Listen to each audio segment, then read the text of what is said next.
সিরাজগঞ্জ ৬ আসনের বিশিষ্ট রাজনীতিবিদ professor doctor M A মুহিতের BNP সদস্যপদ পুনর্বহালকে কেন্দ্র করে বৃহস্পতিবার ২২শে মে বিকেলে সিরাজগঞ্জের এনায়েতপুরে উৎসবমুখর পরিবেশে আনন্দ মিছিল ও সমাবেশ অনুষ্ঠিত হয়েছে। বিএনপি এবং এর অঙ্গ ও সহযোগী সংগঠনের স্থানীয় নেতাকর্মীদের আয়োজনে এ কর্মসূচি এক ঐক্যবদ্ধ আবহ সৃষ্টি করে। বিকাল ৪টায় এনায়েতপুর হাটখোলা চত্বর থেকে শুরু হওয়া মিছিলটি কেজির মোড় পর্যন্ত গিয়ে শেষ হয়। পরে সমবেত নেতাকর্মীরা একে অপরকে মিষ্টিমুখ করিয়ে এই সিদ্ধান্তের জন্য বিএনপির ভারপ্রাপ্ত চেয়ারম্যান তারেক রহমানকে আন্তরিক কৃতজ্ঞতা জানান। সমাবেশে সভাপতিত্ব করেন এনায়েতপুর থানা বিএনপির সাবেক সিনিয়র যুগ্ম আহ্বায়ক রওশন আলী মন্টু সরকার এবং সঞ্চালনায় ছিলেন সাবেক যুগ্ম আহ্বায়ক সালাম। বক্তব্য রাখেন আবু সালেহ আহমেদ জামিল, শাহরিয়ার হোসেন ইমন, মুক্তার হাসান, ইউসুফ আলী জয়, রবিউল সরকার, সোনাউল্লাহ সরকার, হাসিবুর রহমান ফরিদ, রেজাউল সরকার, মোহাম্মদ আবু তালেব সহ স্থানীয় নেতৃবৃন্দ।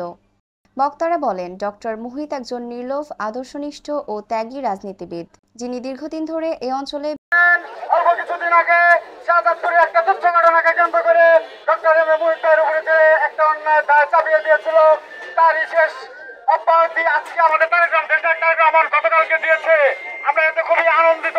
সংগ্রামী ছাত্র বন্ধুগণ, আপনারা আরো জানেন এই দীর্ঘ ১৬ বছর আমাদের এনায়েতপুর শাহজাদপুরের সকল নেতা কর্মীদের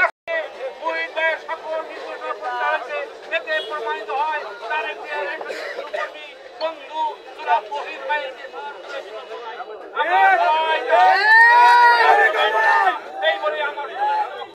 রহমানের সুযোগ্য পুত্র, আগামী রাষ্ট্রনায়ক, বাংলাদেশ জাতীয়তাবাদী দল বিএনপির ভারপ্রাপ্ত চেয়ারম্যান জনাব তারেক রহমান বিভিন্ন দিক নির্দেশনা এবং পর্যালোচনা করে আমাদের সেই প্রিয় নেতা ডাক্তার মুহিত ভাইয়ের স্থগিতাদেশ প্রত্যাহার করেছেন।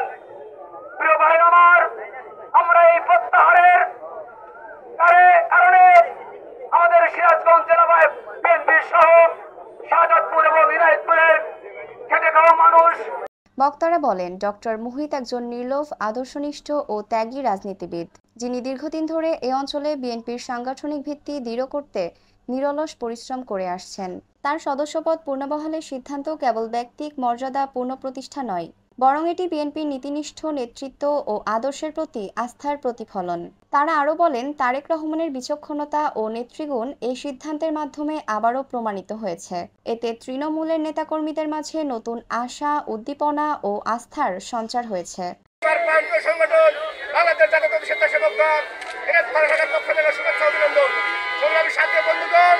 আমরা দীর্ঘ ক্লান্তির পরে, দীর্ঘ আন্দোলন সংগ্রামের পরে বাংলাদেশে একটি স্বাধীন দেশ হিসেবে ২৪ আন্দোলনের মাধ্যমে পেয়েছি।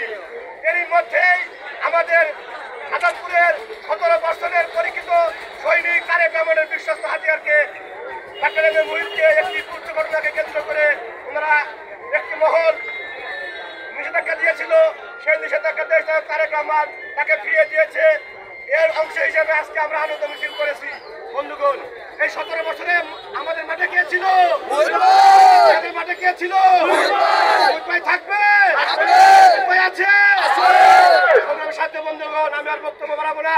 সবাইকে এই মিছিল সুস্থিরভাবে করার জন্য ধন্যবাদ জানিয়ে আমি আমার বক্তব্য শেষ করছি। নেতাকর্মীরা এই সিদ্ধান্তকে বিএনপির ঐক্য, সাংগঠনিক শক্তি ও আদর্শিক দৃঢ়তার প্রতীক হিসেবে অভিহিত করেন এবং ভবিষ্যতের রাজনৈতিক আন্দোলনে সক্রিয় অংশগ্রহণের অঙ্গীকার ব্যক্ত করেন। পাশাপাশি তারা তারেক রহমানের সুস্বাস্থ্য ও দীর্ঘায়ু কামনা করেন। স্থানীয় রাজনৈতিক মহলে এই আয়োজনটি নেতৃত্বের প্রতি শ্রদ্ধা, দলীয় সংহতি এবং আদর্শের প্রতি অবিচল আস্থার এক উজ্জ্বল নিদর্শন হিসেবে বিবেচিত হচ্ছে। সাত্তার আব্বাসী, সিরাজগঞ্জ প্রতিনিধি। ঐশী সৃষ্টি, news desk, Bangladesh news today.